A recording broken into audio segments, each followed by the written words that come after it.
चोरों वोट चोर ख्वाजा आसिफ। और ये वोट चोर का नारा ख्वाजा आसिफ का सियालकोट की गली गली में पीछा करेगा, मेरा इससे वादा है। ये मैं इसी हाई कोर्ट में कह के गया था कि मैंने सियासत जरूर छोड़ी है लेकिन मैंने अपनी माँ का साथ नहीं छोड़ा।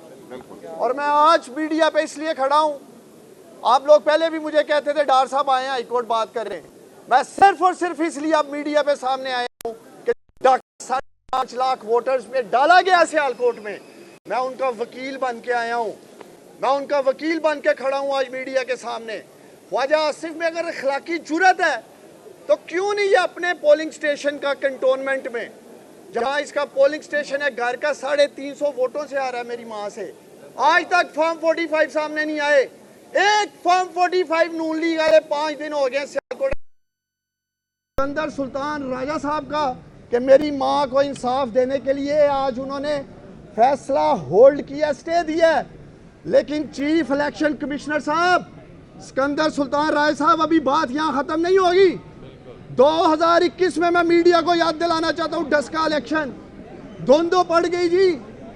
यही थे chief election commissioner Sikandar Sultan राय साहब जिन्होंने रात के 3 बजे IG Punjab, chief secretary Punjab को मरासला जारी किया कि नुशीन इफ्तिखार जो नून लीग की कैंडिडेट थी, उसी सियालकोट की बेटी थी, रिजल्ट रुक गया, इलेक्शन नुल एंड वाइड हो गया।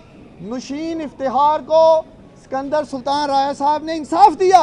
मैं उम्मीद करता हूँ सिकंदर सुल्तान राय साहब कि आप मेरी माँ के साथ भी इंसाफ करेंगे। उसी शहर से, उसी शहर सियालकोट से एक माँ इलेक्शन कमीशन ऑफ पाकिस्तान में पहुंची है और मैं उम्मीद करता हूं कि chief election commissioner of Pakistan Sikandar Sultan Raja मेरी मां के साथ इंसाफ करेगा। इस इलेक्शन का ऑडिट होगा, इंस्पेक्शन होगी, बैलेट पेपर चेक होंगे, फॉर्म 45 चेक होंगे। जो हमारे पास फॉर्म 45 है, हमारा मुतालबा है उसके अंगूठे चेक किए जाएं, अंगूठे चेक करें। और जो अब अंगूठे लगाए गए हैं फॉर्म 45 पे, वो भी फ्रांसिक हों, पता चले कि वो अंगूठे किन लोगों के हैं।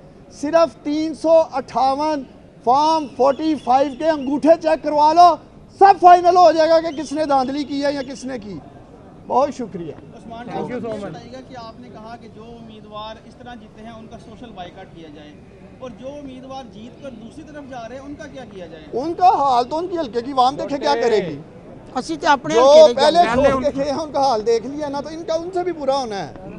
अच्छा, आपने कहा कि इलेक्शन कमीशन ने जिसने ख्वाजा आसिफ को टेलीफोन कॉल पे या व्हाट्सएप मैसेज पे जितवाया, आप क्या बात कर रहे हैं ख्वाजा आसिफ जीता आ रहा है? ख्वाजा आसिफ में इखलाकी जुर्रत है।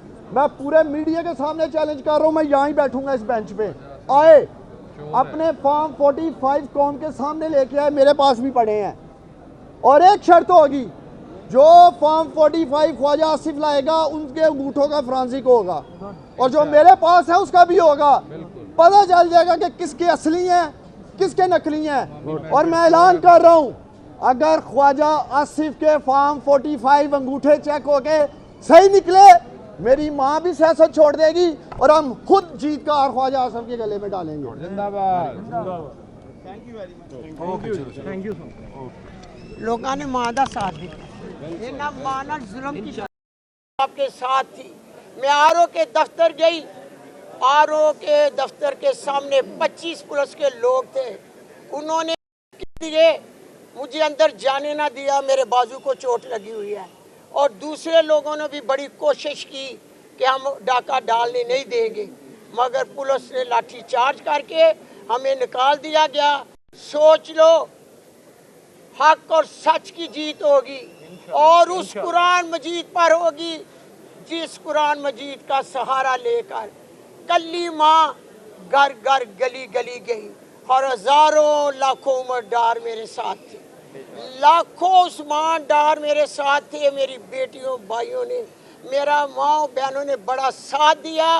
मेरा इस मीडिया के थ्रू पैगाम है कि मैं आपको सलाम पेश करती हूँ और माँ दरवाजे में, माँ दरवाजे पुत्रा तियाली बंद नहीं कर दी।